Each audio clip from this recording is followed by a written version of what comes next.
When workplace disagreements arise, it's tempting to smooth things over or rush to compromise. But strong opinions, when harnessed, can lead to better decision-making. Plus, disagreements are a sign that people care. Managing coffee people can be both rewarding and tricky at times. Here's some tips to help you better manage conflict in your team and make it a constructive force for good. 1. Bring people together.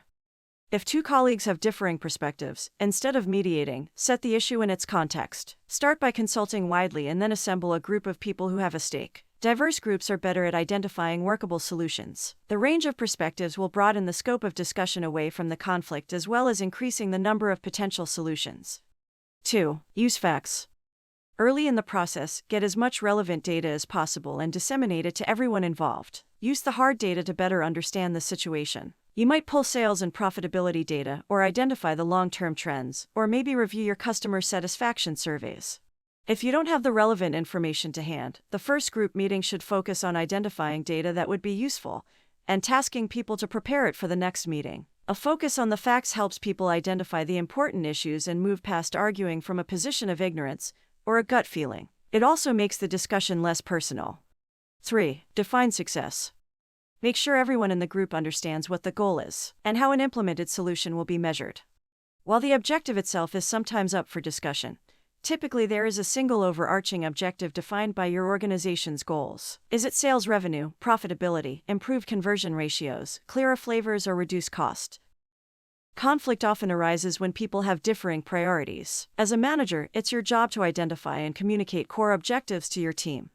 4. Consider a range of options.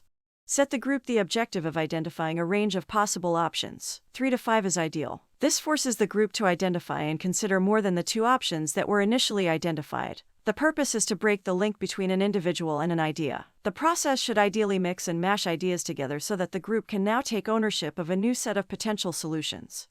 If the conflict runs deep, it'll be hard to separate an individual from their idea. If the decision is significant, take the time to break the group randomly into smaller working groups, each exploring a potential solution. Just make sure that combative individuals don't work on their own ideas. As well as scoping options, the process encourages mental agility and empathy across a range of vantage points. Let each working group develop their solution outside of the main group, and then present their findings at the next group meeting. 5. Enjoy the work. Be a good manager and find ways to make the work as enjoyable and meaningful as possible. You can use humor and social activities to maintain a collegial working atmosphere. A fun and engaging work environment is more productive. There are 2 boundaries on joviality. Firstly, never belittle the conflict. This process is designed to make the conflict less personal and more productive. Poking fun at the disagreement risks communicating that you view people's sincerely held positions as trivial. Secondly, be clear about the seriousness of the work. The entire group must be clear that their work and involvement matters, because the outcome counts for the organization's success. 6. Making the decision. As people work alongside each other, consensus often begins to form. The decision-making process needs to be long enough that a critical majority get on board, but not so long that the people who first identify the outcome lose total interest. It's seldom prudent to proceed either with a simple majority or demand unanimity. This process allows your conflicted colleagues to update their positions without forcing them to publicly change their mind nor suffer a humiliating defeat. A critical point in the decision-making process is reached when there is sufficiently widespread consensus for the option to be well implemented. However, in some cases the group shouldn't make the decision. It should offer a short list of options to a decision taker. 7. Deferring to a decision taker.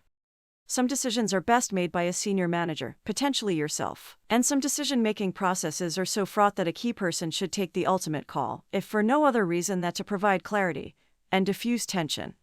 In these cases, the group can present a short list of viable options to the decision taker, communicating their respective strengths. It then falls to the decision taker to make a decision and clearly communicate it to everyone so that the organization can move forward.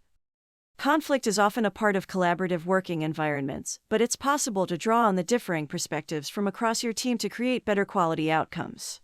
Remember, debates often arise when the objective is uncertain or the process isn't clear. And a key cause of conflict is when people are emotionally engaged but lack a constructive way to channel their commitment. As a coffee manager, you can help establish the working culture and decision-making processes. So can we encourage you to neither take conflict within your team personally, nor feel overwhelmed by it. Rather attempt to channel it into achieving your organization's objectives, plus keeping your team meaningfully engaged with their work. Hi there. If you found these tips useful, make sure you subscribe to the United Baristas Managing People and Building Teams newsletter. Every other month you'll get a tip specifically for coffee people, whose job it is to manage other coffee people. You can subscribe at unitedbaristas.com.